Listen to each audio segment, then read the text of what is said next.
Hey guys, this is a part of the DVD little extra I decided to throw in, talking about the origins of the characters there on the site, thatguywiththeglasses.com. So, here we go. Nostalgia Critic's very much based on that time I was going through. I think everybody goes through it when they become really obsessed with what they grew up with. Just the whole nostalgia factor, and I started to go through it maybe mid-college perhaps. And I became obsessed with finding everything that I grew up with, like everything I saw when I was a kid. And watching it, I sort of realized that a lot of the stuff wasn't as good as I remember it. In fact, it was usually very bad. So, something I found out a lot of people really liked talking about that. They liked reminiscing and remembering what they grew up with, and now there's a huge market for it even. There's a ton of t-shirts, advertising that, just things from the nostalgic age and stuff like that. So, at the time, I wanted to see if I was still funny, like actually me, and not my 5-second movies and my editing. I wanted to see if I was actually funny. So I came up with this character that was betrayed by his childhood. He actually felt really pissed off that his childhood wasn't as good as he remembered it, and gets really angry at it and annoyed, and obviously is the character you see. And people really got attached to it, and they liked his outbursts and stuff like that, so that's about it. My number one influence is, it's going to sound weird, but it's actually Daffy Duck, which is probably my number one influence for anything. He's like my favorite comedian, even though he's not real, but that's pretty much where I get a lot of my material from, and I think there's a lot of him in Nostalgia Critic. There's a lot of other people. There's a lot of Louis Black, Stephen Colbert, the little Bill Murray and stuff. Just pretty much everybody I liked growing up is in that character, and there is a little bit of me in there also, particularly when I do the serious stuff, like some of the top 11 lists, but that's mainly who it's centered around. The idea behind the costume was that it'd be someone who wanted to start looking professional, but then sort of got lazy halfway through and gave up. So I always like the idea of wearing a suit coat and, a tie, but I don't like wearing nice shirts, and I like wearing hats, so I just sort of threw that all together. It's about basic as it gets. The bum is centered off of a really dumb voice I did in the Cloverfield review where I was imitating the movie, and I just really loved doing that voice. I wanted to find a character to somehow keep doing that voice, and I didn't know what the character was or what he'd do, but I didn't care. I just wanted to keep doing that voice because it was so easy and it was so much fun to do. So the only thing I could think of is who would talk like that is some sort of insane bum.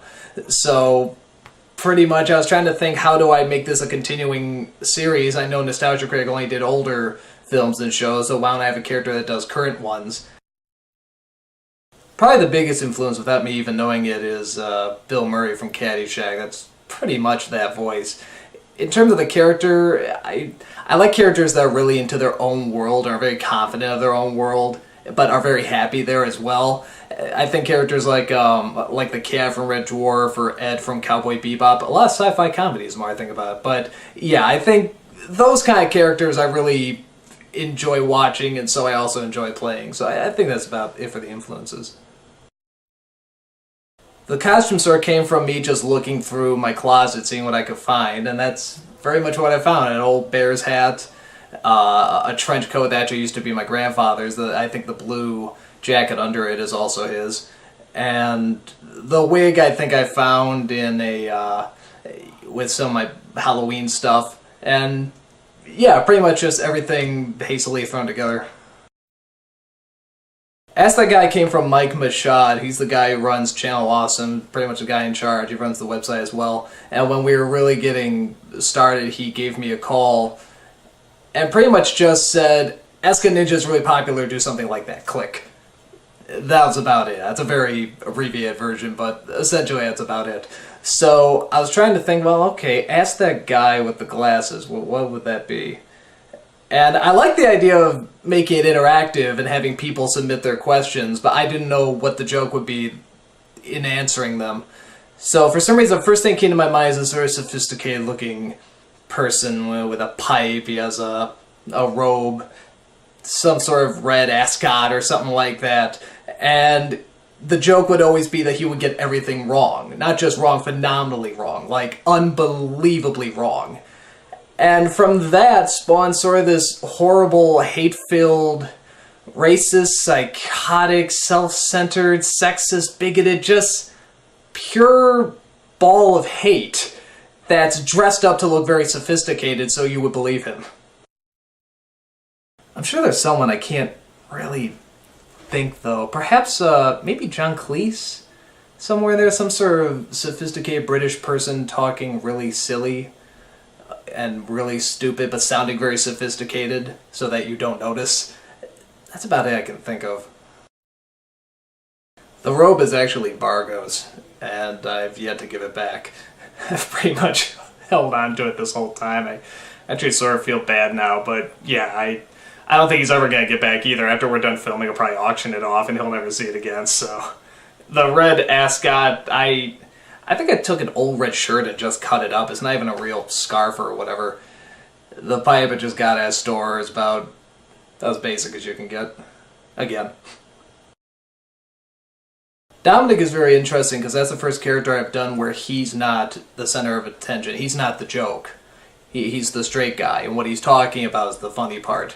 So I was trying to think of someone that was very laid back, just very easygoing, but certainly looks like he's heard his bunch of stories there. So yeah, that's about it. Sort of there's nothing much funny about him, so can't talk too much about him. I forget his name, but it's that guy from Snatch and the transporter, teleporter, or whatever, that British guy. I'm too lazy to look up his name, but you know who I'm talking about. Everyone says I sound like him. So it's that guy. It's nobody else. It's pretty much just a direct rip of that guy, except me doing a very poor version of him. So that's about it.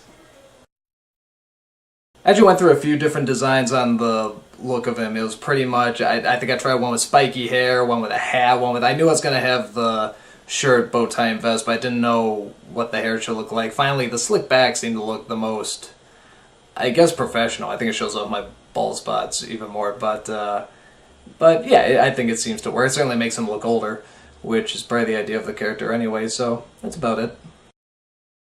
That never happened.